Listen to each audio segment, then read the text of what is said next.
Assalamualaikum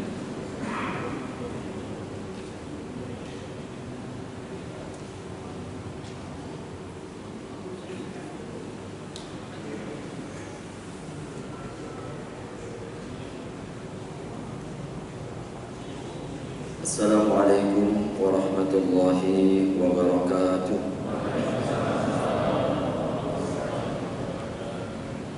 Innal hamdalillah nahmaduhu wa nasta'inuhu wa nastaghfiruh wa na'udzu billahi min shururi anfusina wa min sayyiati a'malina. May yahdihillahu fala mudilla lahu wa man yudlil fala hadiya lahu. Asyhadu an la ilaha illallah wahdahu la syarika lah wa asyhadu anna Muhammadan abduhu wa rasuluhu la nabiyya ba'dahu. Allahumma salli ala nabiyyina Muhammad wa ala alihi wa sahbihi wa sallim ajma'in. Amma ba'du. Puji serta syukur marilah kita panjatkan kehadirat Allah Subhanahu wa taala. Salawat serta salam mari pula kita sampaikan kepada Nabi Allah Muhammad sallallahu alaihi wasallam, keluarga, para sahabat, serta seluruh umatnya hingga akhir zaman. Memasuki ayat yang ke-34 hingga ayat yang ke-36 surat Yunus. A'udzu billahi minasy syaithanir rajim. Qul hal min syurakaikum man yabda'ul khalqa thumma yu'iduhu qul illahu yabda'ul khalqa thumma yu'iduhu fa anna tu'fakun. Qul hal min syurakaikum man yahdi ilal haqq qul illahu yahdi lil haqq afaman yahdi أحق أن يتبع أمن لا يهدي إلا أن يهدى فما لكم كيف تحكمون وما يتبع أكثرهم إلا ظنا إن الظن لا يغني من الحق شيئا إن الله عليم بما يفعلون.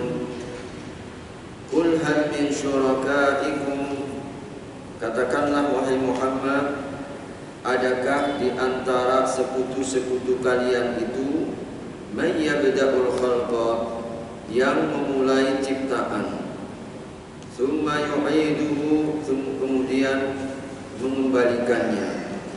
Qulillah, katakan wahai Muhammad, Allahu yabda'ul khalq, Allah lah yang menciptakan dari awal, summa yu'iduh, kemudian akan mengembalikannya.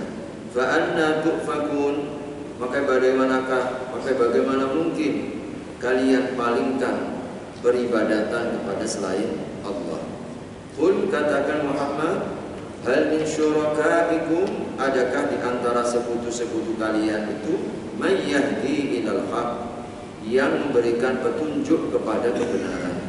Qul, katakanlah wahai Muhammad, Allahu yahdi lil haq, Allah lah yang memberikan hidayah kepada kebenaran. Afaman yahdi ilal haq, adakah yang memberikan hidayah dan petunjuk kepada kebenaran, ahaqqu an yuttaba, lebih berhak untuk diikuti, amman la yahdi, atau yang tidak mendapatkan petunjuk, illa ayyuda, kecuali jika diberi petunjuk. Fama lakum kaifa tahkumun, maka bagaimana kalian itu memberikan hukum, bagaimana kalian itu menyimpulkan hukum.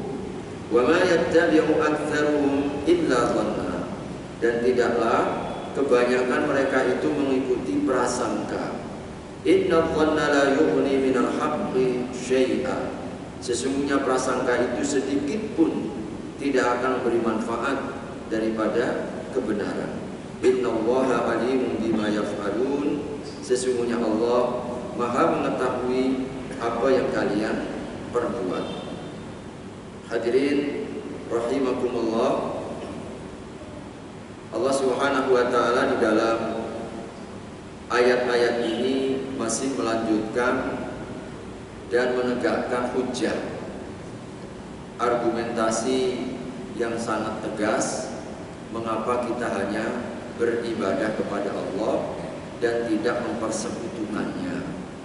Sebab nanti sebagaimana ayat-ayat sebelumnya, di ayat 30, 29 sebelumnya, ternyata sekutu-sekutu itu mengingkari kepada sekutunya.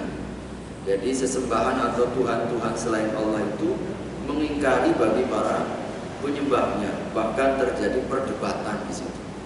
Perdebatan. Maka Allah tunjukkan dari pekan yang lalu bagaimana fenomena beberapa lima fenomena yang terkait tentang rububiyahnya di ayat 31 yang lalu. Fenomena tentang Allah yang memberikan rizki, fenomena tentang Allah yang memberikan pendengaran dan penglihatan, fenomena Allah yang menghidupkan yang mati, fenomena tentang mematikan yang hidup, lalu fenomena tentang Allah yang maha mengatur. Ini yang di ayat 31. Allah menegakkan hujjah. Adakah Tuhan-Tuhan dan sekutu kalian itu punya kewenangan untuk ini? Memberikan rizki, memberikan kita ini pendengaran dan penglihatan, menghidupkan yang mati, mematikan yang hidup, dan mengatur urusan kita. Tidak ada jawabannya, kecuali semuanya itu haknya Allah Subhanahu wa ta'ala. Maka di dalam ayat yang ke-34 ini hadirin, Allah secara lebih spesifik lagi menegaskan tentang hak ciptaannya. Allah yang menciptakan kali pertama, Allah Subhanahu wa ta'ala. Lalu Allah yang kemudian mengembalikannya. Jadi hadirin, ini termasuk di antara perkara yang menjadi kekhususan Allah Subhanahu wa ta'ala, menciptakan kita kali pertama, mulai dari tidak ada manusia, yaitu diciptakannya Nabi Adam, dan kita dari tidak ada. Hal ata 'alal insani hinun minad dahri lam yakun syai'an madhkura. Adakah satu masa di mana manusia itu pada masa itu belum pernah disebut? Ya. Jawabannya iya ya Allah. Ada satu waktu di mana kita belum tersebut karena kita belum lahir ke dunia ini. Lalu kemudian Allah lahirkan kita. Inna ja'alnahu sami'an basira. Lalu kita diberikan oleh Allah pendengaran dan penglihatan. Ini Allah ciptaan yang pertama. Hadirin, ini fenomena siapa yang menciptakan itu? Siapa yang mengadakan itu? Siapa yang menghadirkan kita di dalam kehidupan ini? Allah kembali menegakkan hujjah kepada Tuhan-Tuhan yang dipersekutukan selain Allah. Adakah dia melakukan itu? Menciptakan itu? Lalu tsumma yu'iduh. Dialah Allah yang nanti akan mengembalikan. Hadirin, ini fenomena kebangkitan. Bahwa kebangkitan itu hak, sebagaimana kita hadir ke dunia ini, lalu kita dimatikan, maka kita nanti akan dikembalikan lagi. Kita akan yu'idu, Allah akan kembalikan lagi. Maka ayat ini juga menegaskan tentang fenomena kepastian adanya hari kebangkitan, bahwa sebagaimana Allah memulai ciptaannya, yabda'ul khalqa, maka Allah juga janjikan tsumma yu'idu, Allah nanti akan mengembalikan kembali, kita hidup kembali. Maka hadirin, di dalam ayat ini Allah Subhanahu wa ta'ala mengajak berpikir kepada siapa yang menyembah selain Allah, patung, batu, Tuhan-Tuhan selain Allah. Adakah yang menciptakan itu mereka? Maka Allah langsung jawab langsung. Allah tegaskan langsung. Qulillah. Jawab wahai Muhammad atas pertanyaanku ini. Allahu yabda'ul khalqa tsumma yu'idu. Allah yang memulai ciptaan. Allah yang mendatangkan dan menghadirkan kita dalam kehidupan ini. Allah yang kemudian matikan dan kita nanti akan dikembalikan lagi. Maka bagaimana mungkin kalau Allah yang menghadirkan kita dalam kehidupan ini, lalu kalian selain Allah tukfakun, fa'anna tukfakun. Lalu bagaimana mungkin tukfakun artinya tusrafun? kalian mengalihkan peribadatan, ketaatan dan ketundukan kepada selain Allah. Ya nggak masuk akal ini. Masa selain Allah yang kalian sembah, padahal Allah yang menghadirkan. Hadirin rahimakumullah, ini salah satu di antara fenomena yang Allah Subhanahu wa taala tegaskan di dalam ayat ini, di mana Allah mengingkari kemusyrikannya orang-orang musyrik dan ketidaklayakannya untuk dijadikan sebagai ibadah. Jadi sebab apa? Mereka itu makhluk yang lemah. Mereka ini adalah Tuhan-Tuhan yang tidak memiliki sifat-sifat ketuhanan. Karena yang namanya Tuhan itu salah satunya adalah menghidupkan, menciptakan, tapi mereka tidak punya kuasa itu.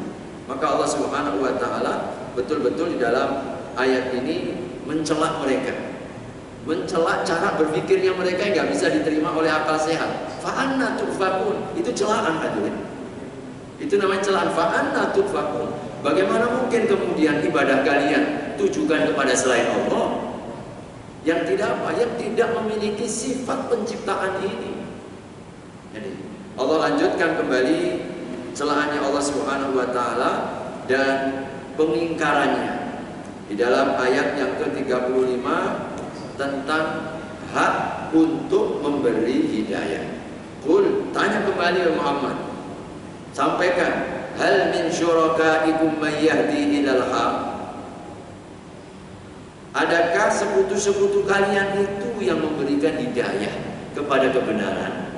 Hadirin, ini juga menjadi salah satu pengingkaran Allah terhadap sekutu-sekutu yang dijadikan tandingan dalam peribadatan, dalam ketundukan dan ketaatan selain Allah Subhanahu wa taala, di mana mereka tidak memiliki kewenangan, sedikit pun tidak memiliki hak untuk memberikan hidayah kepada kebenaran. Hadirin, Allah Subhanahu wa taala bertanya tentang hak ini. Ini haknya Allah yang menunjukkan kebenaran itu. Maka Allah pun langsung jawab. Jadi atas pertanyaannya ini, Qul, sampaikan Muhammad kepada mereka hamba-hambaku yang mempersekutukan Allah itu, Allahu yahdi lil haq. Allah yang memberikan petunjuk kepada kebenaran itu. Karena kebenaran ini datangnya dari Allah Al-Haq yang maha benar. Hadirin, inilah hak Allah Subhanahu wa taala untuk memberikan hidayah. Maka hidayah itu milik Allah. Allah yang kemudian memberikan hidayah itu kepada siapa saja yang Allah kehendaki. Maka sebenar-benar hidayah adalah hidayah yang bersumber dari Allah, dan selain Allah Subhanahu wa taala bukanlah hidayah. Maka apapun namanya petunjuk yang bersumber dari selain Allah, bukan dari Quran, bukan dari Rasulullah yang mendapatkan mandat dan tugas untuk menyampaikan hidayah, maka perlu ditimbang. Hati-hati kalau kemudian hadirin tanpa ada timbangan ini, kadang kita ini Allah mudah sekali untuk terkecoh. Kesannya benar, tapi banyak menyesatkan. Karenanya Allah Subhanahu wa taala menyatakan kepada kita di dalam ayat ini bahwa Allah lah yang memberi hidayah kepada kebenaran. Jadi seakan di dalam ayat ini juga isyarat bahwasanya kalau ini haknya Allah, maka mintalah hidayah kepada Allah. Kalau Allah Subhanahu wa taala sumber hidayah kebenaran, maka sebenar-benar hidayah itu ya hidayah yang bersumber daripada Allah dan juga Rasulnya. Maka disinilah hadirin kembali lagi kepada Quran, kembali lagi kepada Al-Quran.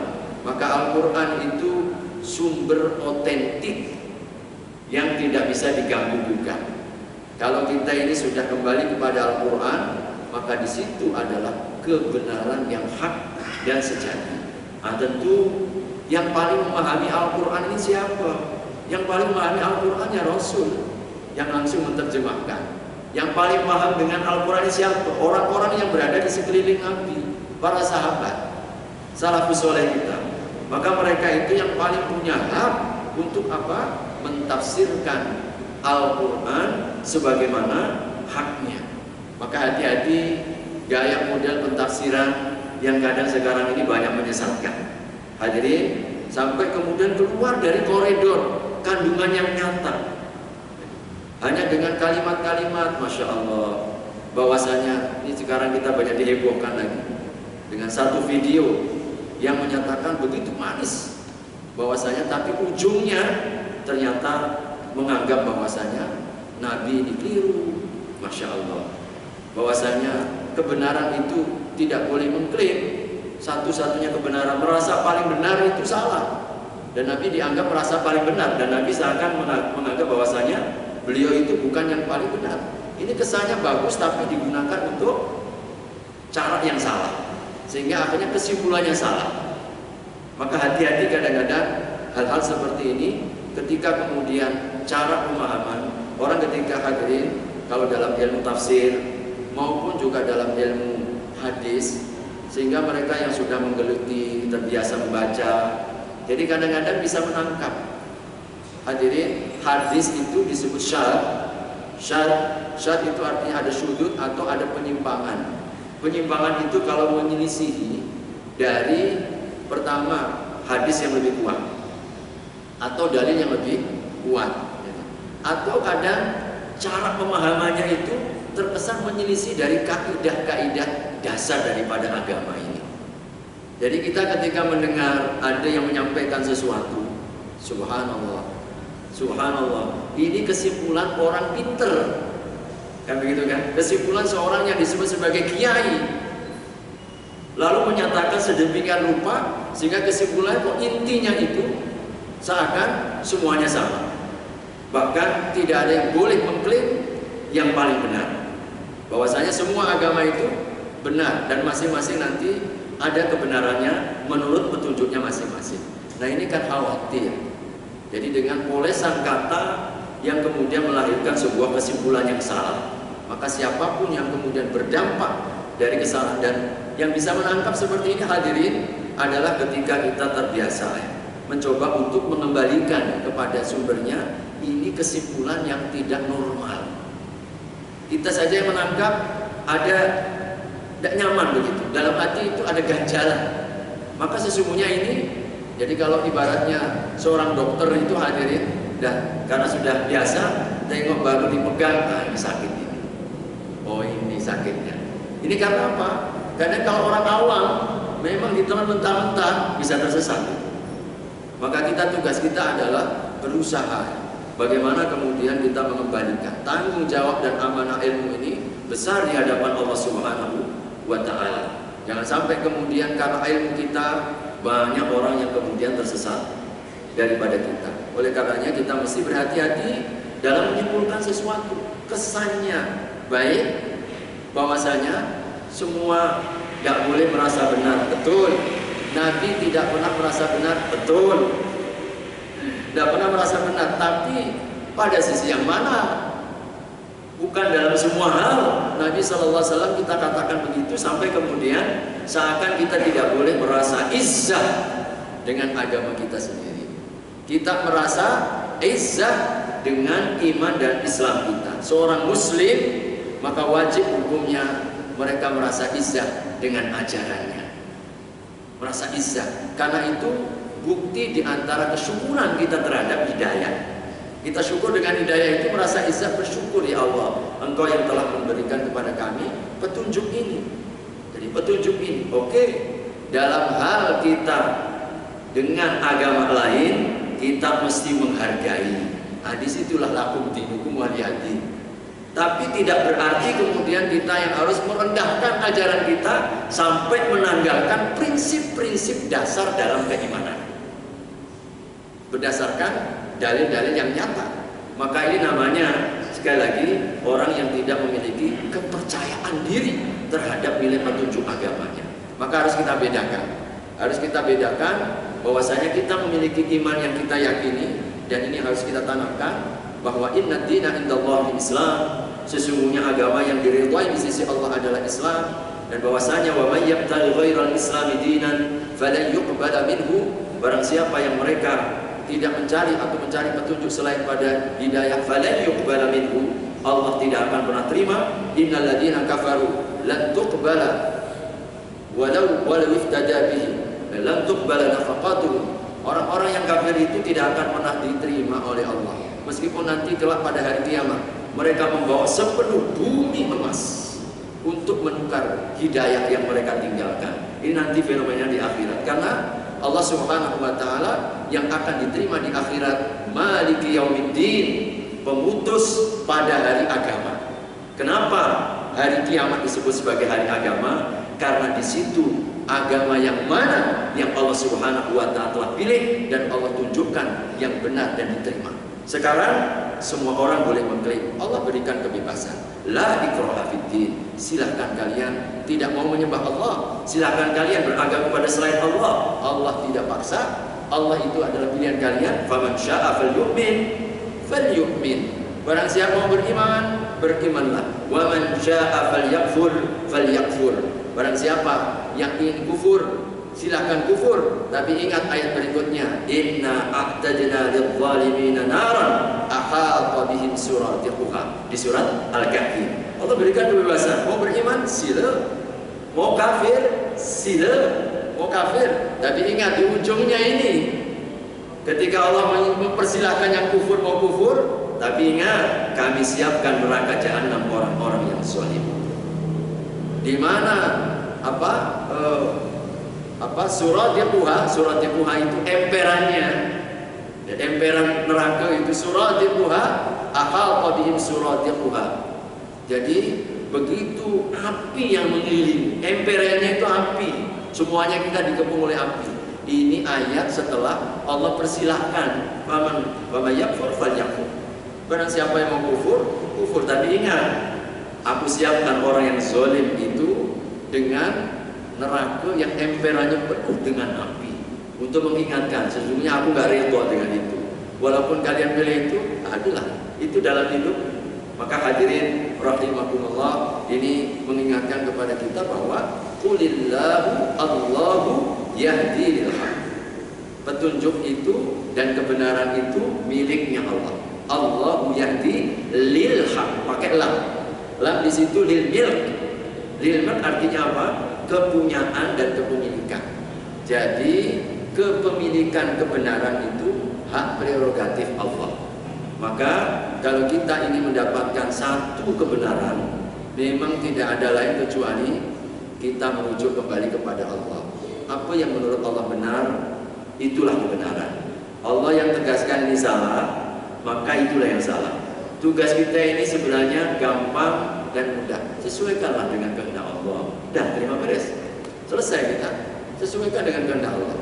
Maka Allah kemudian bertanya kembali kepada orang-orang yang mempersekutukan selain Allah, afaman yahdi ilal haq ahabbu an yuttaba amman la yahdi illa an yuhda. Adakah yang memberi petunjuk kebenaran ini yang lebih hak untuk diikuti, atau yang tidak dapat memberi petunjuk setelah diberi petunjuk? Maka hadirin, pertanyaan Allah Subhanahu wa taala ini mengisyaratkan bahwasanya yang memberi petunjuk dengan yang tidak punya petunjuk, mana yang lebih berhak untuk kita ikuti? Akal sehat manusia akan mengatakan, maka tentulah yang dia punya petunjuknya itu. Hadirin, misalkan kita ini tersesat jalan, tidak tahu di mana jalan mau pulang. Tiba-tiba ada orang yang menawarkan kita, tahu petanya, ini jalannya, silakan Bapak lurus. Nanti setelah lurus nanti Bapak belok, belok nanti ke kanan, terus dari situlah tempatnya. Samakah dengan orang yang nggak tahu, Pak, di mana ya alamnya ini? Saya nggak tahu.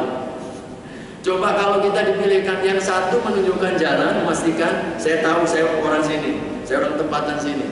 Jadi Bapak tentang alamat ini, alamatnya ke sana. Nah, silahkan Bapak ke sana. Dengan orang yang ketika kita tanya, saya nggak tahu saya. Nah, kira-kira mana yang lebih layak untuk kita ikuti? Iyalah orang tempatan itu. Dia orang kampung situ, dia paham tentang daerah itu, dia tahu alamatnya. Ini alamatnya di sana. Masa nggak berakal lah kita? Ada orang tempatan situ, tahu pasti tentang daerah itu, alamatnya tahu. Tiba-tiba kita lebih mengikuti orang yang bilang saya nggak tahu saya. Gila nggak banyak? Ini kan nggak normal namanya ini. Orang nggak normal. Jadi seakan-akan Allah mengatakan begitu. Yang punya petunjuk ini Allah, yang tahu peta jalan ini Allah, yang akan mengantarkan kalian semuanya akan pengen mati. Apa? Kalau mati pengen masuk surga. Nah, surganya ini jalannya nih. Surganya Allah tunjukkan, Allah sampaikan melalui ayat-ayatnya. Diutusnya sampai 124.000 nabi, sama semuanya. Tugasnya menyatakan sama tauhid, mengajarkan keesaan Allah Subhanahu wa taala, mengajak kita kembali kepada hidayahnya. Tiba-tiba yang nggak ada petunjuk lebih kita ikuti, maka Allah tutup ini dengan sebuah pengingkaran yang luar biasa. Fama lakum kaifa tahkumun. Fama lakum kaifa tahkumun artinya membodohkan akal. Bagaimana kau menghukumi itu? Kenapa kau ikuti yang tidak punya petunjuk dan peta jalan itu? Bagaimana kau samakan? Jadi fama lakum kaifa tahkumun ini pengingkaran bahwasanya sekutu-sekutu selain Allah disamakan dengan Allah yang punya petunjuk, sehingga bentuk menyamakan bahwasanya Tuhan-Tuhan selain Allah itu, bahwasanya dia juga memiliki petunjuk, dia juga yang bisa mengantarkan kita kepada surganya. Ini kesimpulan yang tidak bisa diterima oleh akal. Maka Allah bertanya apa? Fama lakum kaifa tahkumun. Bagaimana hukum yang kalian berikan itu? Masa sama orang yang nggak punya petunjuk dengan yang punya petunjuk? Yang tidak punya petunjuk lebih kalian ikuti? Hukum yang mana yang kalian ikuti? Hukum akal. Akal manusia nggak bisa membenarkan itu. Karena apa? Petunjuk itu adalah petunjuk Allah Subhanahu wa ta'ala. Subhanallah. Logik sekali hadirin. Agama ini Allah tanamkan kepada kita penuh dengan keyakinan. Untuk apa? Menyadarkan kita bahwasanya Allah Subhanahu wa ta'ala yang memiliki petunjuk. Maka ayat 36 menutup kepada kita apa yang diyakini oleh sebagian hamba Allah, bahwa itu adalah kebenaran, bahwa itu adalah Tuhan, bahwa itu adalah petunjuk, kebenaran. Tak lebih mereka disebutkan oleh Allah dalam ayat 36, wa ma yattabi'u aktsaruhum illa dhanna. Hadirin, kebanyakannya memang itulah kenyataannya. Kenyataannya itu kebanyakannya, mayoritasnya mengikuti prasangka ini. Disangkanya itu kebenaran, padahal kebatilan. Disangkanya itu adalah Tuhannya, padahal bukan sama sekali memiliki sifat-sifat ketuhanan. Disangkanya itu adalah petunjuk, tetapi sesungguhnya ini adalah kesesatan. Maka hadirin Allah sebut mayoritasnya rata-rata mengikuti dhanna, yaitu prasangka. Maka sama kembali dengan ayat-ayat sebelumnya ya, di mana Allah Subhanahu wa taala sebutkan di ayat sebelumnya bahwasanya apa yang diimani oleh orang-orang kafir diingkari pula oleh siapa? Oleh para sekutu-sekutu mereka ya. Ketika mereka mengatakan bahwasanya yang kalian sembah tak lebih adalah Tuhan-Tuhan yang tidak benar. Jadi mereka mengatakan apa dalam ayatnya? Fakafa billahi syahidan bainana wa bainakum in kunna an ibadatikum wa qala syuraka'uhum ma kuntum iyyana ta'budun ya, di ayat 28-nya. Jadi pernyataan Allah di ayat 36, iyattabi'un wa ma yattabi'u aktsaruhum illa dhanna ini kalau kita kembalikan sama dengan ayat 28-nya itu. Ketika para sekutu-sekutu mereka sendiri yang mengingkari, wa qala syuraka'uhum, sekutu-sekutu mereka, Tuhan-Tuhan selain Allah yang disembah oleh manusia hari ini selain Allah, mereka yang mengatakan ma kuntum iyyana ta'budun. Ma kuntum iyyana ta'budun. Selama ini kalian itu tidak beribadah kepada kami. Nah gitu. Jadi selama kalian di dunia itu ibadah kalian kepada selain Allah itu sesungguhnya ma kuntum iyyana ta'budun, bukanlah ibadah. Lalu kepada siapa kita ibadah? Maka dijawab ayat 36 ini, yang kalian ibadah itu prasangkamu saja, dugaanmu saja, yang tidak berdasar, tidak ada landasannya, tidak ada dalilnya, tidak ada hujah yang diterima di sisi Allah. Sebab yang diterima di sisi Allah hanya la ilaha illallah. Itu saja yang diterima di sisi Allah Subhanahu wa taala. Maka Allah ingkari wa ma yattabi'u aktsaruhum illa dhanna. Dan Allah tegaskan inna dhanna la yughni minal haqqi syai'an. Jadi prasangka ini sedikit pun tidak dapat memberi manfaat dari kebenaran. Jadi kebenaran itu tidak bisa ditopang. Dasar kebenaran itu tidak bisa hanya praduga dan persangkaan saja. Mesti harus ada dalil yang kuat kebenaran itu. Apalagi soal akidah. Maka Al-Quran ini betul-betul yang mengajak berpikir ya. Hamba-hambanya kalau mereka yang jujur, membuka hati, membuka pikiran, maka Allah akan pertemukan dengan petunjuk. Ya Allah, selama ini memang siapa yang kita sembah? Siapa yang kita pertuhankan? Itu kira-kira bahasa Al-Quran ini.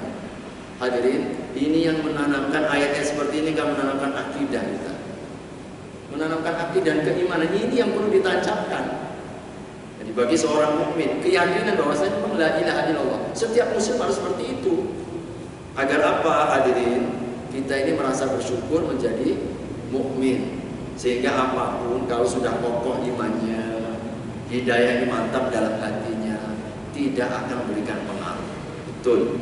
Kita tidak mudah untuk tertarik dan tergoda. Apalagi kok cuma misalkan ditawari perempuan, sampai jadi gara-gara perempuan pindah agama. Gara-gara misalkan mau dapat suami yang lain, kita pindah agama. Terlalu murah. Hidayah ditukar dengan manusia. Terlalu murah. Kalau hidayah kemudian ditukar dengan jabatan, terlalu murah sekali. Kenapa nggak punya prinsip ini? Ini gara-gara tidak terlalu yakin dia dalam kebenaran. Kalau dia yakin dalam kebenaran kokoh, ini seperti batu karang itu hadirin. Sebesar apapun ombak itu dia tetap tegak. Dari mana datangnya? Enggak tiba-tiba. Nah inilah kita tancapkan ayat. Makanya Allah sejak pertama di surat Muhammad surat 47 ayat yang ke-19, fa'lam annahu la ilaha illallah. Jadi iman la ilaha illallah kita itu mesti dilandasi oleh ilmu. Karena dengan ilmu inilah kita ini akan memiliki kesadaran. Jadi beriman ini atas dasar kesadaran, bukan ikut-ikutan. Nah kebanyakan kita selama ini karena berislamnya itu ikut-ikutan, bukan landasan kesadaran, maka akhirnya mudah sekali terpengaruh. Kemana angin bertiup, ke sanalah kita ini berarah. Ikut ke barat, ikut ke timur, nah, ikut ke selatan, ke utara, ikutlah kita. Maka hadirin, ini orang yang tidak memiliki konsep. Dan Allah ingatkan, prasangka yang disangka-sangka itu sedikit pun tidak ada yang bisa memberikan manfaat. Hadirin, innallaha alimun bima yaf'alun. Allah tutup ayat ini dengan sebuah ancaman. Ini nadanya nada ancaman. Para ulama di tafsir mereka menyebutkan kalimat ini, penutup ini kalimat ancaman, tahdid wal wa'id. Ancaman kepada siapa saja, bahwasanya Allah mengetahui apa yang kalian kerjakan, termasuk kesyirikan kalian, pengingkaran kalian, kesombongan kalian, tidak mau menerima Allah sebagai Tuhan kalian, tidak mau menerima Islam sebagai agama kalian, tidak rela Muhammad sebagai utusan kalian. Maka ini semua bentuk perbuatan kalian akan bertanggung jawab, dan Allah tahu betul. Maka hadirin, kelak dalam hadis riwayat yang lain disebutkan hadis sahih, Allah bertanya kepada penduduk neraka, wahai penduduk neraka, apakah kalian sedia menukar siksaan ini kalau andai kata kalian memiliki sebungkah bumi emas? Itu salah satu tafsirannya di akhir juz yang ke-4 itu ya. Innalladzina kafaru law anna lahum ma fil ardi jami'an laftada bih. Orang-orang kafir itu kalau andai kata mereka memiliki sebungkah bumi emas, maka mereka akan sedia untuk menukarkan daripada siksa api neraka. Itu dalam tafsirnya diungkapkan satu riwayat, Allah nanti akan bertanya kepada penduduk neraka, sediakah kalian kalau punya sebungkah bumi emas kalian tukar dengan siksaan yang kalian alami ini? Semuanya mengatakan siap ya Allah, sedia ya Allah. Meskipun sebongkah bumi, itu jangankan sebongkah bumi Pak ya, bumi emas siap ditukar. Maka Allah kemudian celah, dulu ketika kalian hidup di dunia, Aku meminta kalian yang jauh lebih ringan daripada itu. Tidak perlu sebongkah bumi emas untuk kalian tukar. Cukup kalian mengatakan La ilaha illallah. Teramat sangat ringan. La ilaha illallah. Man qala la ilaha illallah mithqala dzarratin min nar, maka akan dikeluarkan. Meskipun sebiji atom sekalipun. Jadi Allah akan keluarkan daripada api neraka. Ringan, tapi itulah kesombongan ketika menutup hati menolak kebenaran. Maka kita lagi bersyukur kepada Allah Subhanahu wa taala melalui ayat-ayat ini menanamkan kembali rasa izzah sebagai seorang muslim, dan kita merasa bersyukur atas hidayah yang Allah karuniakan, dan kita terus menyirami dengan ayat-ayat seperti ini agar Allah tetapkan, kekalkan hingga masa akhir hayat kita meninggal dalam keadaan muslim, hidayah Islam senantiasa tertanam di dalam jiwa kita. Ini hadirin rahimakumullah, kira-kira beberapa kandungan umum dari tafsir ayat 34 hingga ayat yang ke-36. Wallahu a'lam bishawab. Masih ada berapa waktu? 4 ya. Boleh saya silahkan kalau mungkin ada 1 atau 2 pertanyaan. Sebelum nanti saya ada sedikit yang mungkin perlu saya sampaikan, mudah-mudahan ada solusi. Silahkan. Ada? Yang silahkan.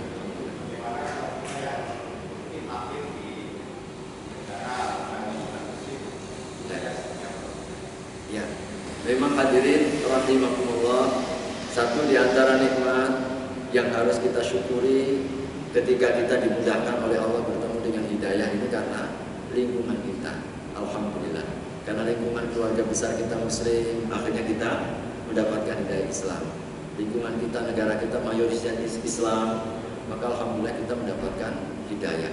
Tentu kalau kemudian di negara lain, di daerah lain, karena mayoritasnya keluarga besarnya non muslim, akhirnya dia tidak mendapatkan hidayah, maka kita katakan Allah memilih siapa saja Allah kehendaki. Ya, kadang-kadang kasihan, iya kasihan. Makanya tugas kita adalah menyampaikan, tunjukkan. Maka saya sering menyampaikan ya, teman-teman yang ada di negara-negara, terutama di Eropa ya, bahwa ini adalah para duta-duta Allah. Jadi duta-duta Allah untuk apa? Memperlihatkan. Kalau kita tidak mungkin dengan kata-kata, tidak mungkin kita menyerukan, maka akhlak kaum muslimin ini yang menjadi salah satu di antara model dan cara berdakwah kita. Tunjukkan bahwa saya orang Islam itu begini akhlaknya. Dan betapa Nabi membuka hidayah itu ternyata melalui pintu ini, akhlaknya. Nabi SAW banyak orang yang dulu hatinya lembut, jiwanya akhirnya menerima Islam ini sebagai petunjuknya adalah karena kelembutannya. Jadi Allah Subhanahu wa taala sebutkan fabima rahmatin minallahi lintalahum walau kunta faddan ghalidhal qalbi lam faddu min hawlik. Karena kasih sayang Allah kepadamu, engkau selalu bersikap lemah lembut. Kalau engkau kasar, wahai Muhammad, kalau engkau ini kasar begitu ya. Faddan itu kekasaran perbuatan maupun juga kasar dalam bentuk kata-kata, maka niscaya mereka akan lari daripada. Maka Nabi itu diberikan oleh Allah kelembutan, ternyata menjadi pintu banyaknya orang mendapatkan hidayah. Beliau pemaaf, beliau orangnya itu nggak menendam, beliau ternyata orangnya mudah bergaul dengan siapapun, beliau orangnya rendah hati kepada siapapun. Jadi sikap-sikap ini yang banyak meluluhkan, yang luar biasa. Jadi selevel Abu Sufyan hadirin, ya kalau boleh kita katakan bebuyutan sekali. Beliau panglimanya di perang Badar. Baru masuk Islam itu kan menjelang beberapa saat Nabi tidak meninggal, karena beliau baru masuk Islam ketika di kota suci, kota Mekah dibuka kan, dibuka. Ketika Nabi masuk ke kota suci Mekah, semua penduduk Mekah mengatakan ini hari pembalasan, habislah kita, matilah kita semuanya. Maka Nabi SAW memberikan 2 seruan utama yang meluluhkan hati Abu Sufyan. Subhanallah. Pertama, ketika masuk kota suci Mekah, hei penduduk Mekah, siapa saja yang masuk ke Masjidil Haram aman. Maka mereka mencari aman tentu. Yang kedua disebutkan, siapapun yang masuk ke rumah Abu Sufyan aman. Masya Allah. Maka Abu Sufyan langsung mengatakan, ini bukan manusia biasa, ini Nabi. Langsung menyatakan syahadat. Hati lembutnya, tidak berdendam ya kepada Rasulullah Sallallahu Alaihi Wasallam. Maka mudah-mudahan hadirin, kelemah lembutan ini yang harus menjadi hiasan kita. Mudah-mudahan hadirin rahimahumullah. Terakhir saya ingin sampaikan, mungkin mohon waktu sebentar saja. Saya diberikan amanah ini ya. Jadi memang teman-teman di Austria sekarang lagi sedang menggalang pendanaan untuk pembelian satu masjid. Saya sudah 4 kali ke sana. Bulan Ramadan dari 2013, 2014, kemudian 2016, 2018. Saya ke sana selama bulan suci Ramadan, memang masih kontrak. Ini mendapatkan satu kesempatan untuk membeli. Jadi membeli gedung dan target akhir 30 November. Saya di forward oleh teman-teman di sana, Ustaz, tolong linknya kalau misalkan ada teman-teman dan jamaah yang berkontribusi. Alhamdulillah saya beberapa majelis taklim sudah mulai menggalang dan mudah-mudahan ini menjadi kontribusi kita. Masyarakat Indonesia punya masjid sendiri. Jadi kekurangannya adalah sekitar 1,5 miliar. Sekarang terkumpul sekitar hampir 300 juta. Jadi 29 Oktober kemarin akhir Jumat yang lalu itu masih sekitar 300 juta. Maka saya juga mengundang mungkin bapak-bapak dan juga jamaah kalau ada kelebihan harta dan rezeki, mudah-mudahan nanti bisa dikumpulkan apakah mungkin atas nama Jamaah Taklim Al-Furqan di hari Selasa ini untuk bisa mengumpulkan nanti siapa, mungkin Pak Yamin atau siapa mungkin sebagai PJ ya, seberapapun yang bisa, minimal ada kontribusi. Kita mudah-mudahan Allah mudahkan dan kita bahagiakan saudara-saudara kita dari 2006 nyewa itu. Ini ada peluang dan insya Allah sudah deal, tinggal mengumpulkan beberapa ratus juta lagi. Nah, ini yang saya insya Allah semampu yang saya bisa lakukan saya sampaikan. Dan sementara ini baru terkumpul sekitar 7 juta dari beberapa majelis taklim, terutama majelis taklim ibu. Jadi mungkin kalau ada bapak-bapak yang mungkin sedia juga untuk kita peran serta, nanti insya Allah akan saya sampaikan secara langsung sebelum tanggal 30 November. Tapi kalau misalnya mau dibatasi pekan depan mau dikumpulkan masih berapapun nanti baru kita kirimkan sama-sama biar agak berubah gitu ya. Itu mungkin informasi pengumuman terakhir. Mudah-mudahan Allah memudahkan bagi kita semuanya. Insya Allah mari kita sempurnakan dengan doa kafaratul majelis. Subhanakallahumma wa bihamdika asyhadu an la ilaha illa anta astaghfiruka wa atubu ilaik. Wassalamualaikum warahmatullahi wabarakatuh.